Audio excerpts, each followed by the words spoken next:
Now, that crash has left the community here in Wichita shaken. Many seeking spiritual guidance and praying for the souls of those lost on this Sunday.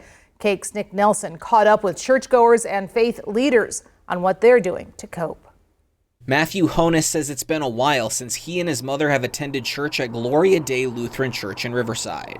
He says, however, that he felt he needed to go this weekend to seek spiritual guidance after Wednesday's deadly plane crash in D.C. I think it made it more important for us to come back. It really hit close to home because it's an airport that we leave out of very often. I have a relative who lives in Kansas City, so once in a while we go up to Kansas City, but the Wichita airport's so great. I used to fly out of it, so it was actually quite scary because it's like, you know, you always have these thoughts, could this happen to me? Honus says there are friends of some of the victims that go to the same church and says it's important for the community to come together in grief. With an event like this, it feels, and especially with Wichita, I mean, Wichita is a large city, but it's still fairly small in the sense of it feels like there's no way that you can't have someone who's not affected by this. Wichita Rabbi Andrew Pepperstone agrees, adding he's also mourned with those who are close to the victims.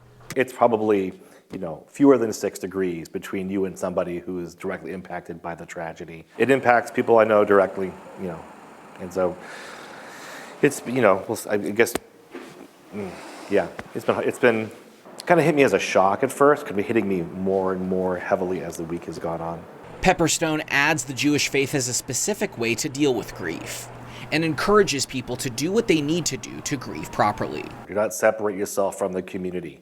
It is really important in good times, and especially in bad times, just to be with other people and not to sit alone in one's grief. It's just comforting, even feeling aggrieved, being with other people, just being together in our grief, and just the mere idea of practice of just being together is such an important spiritual principle.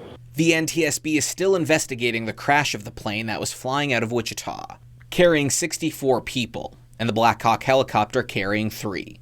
Nick Nelson, Cake News on your side.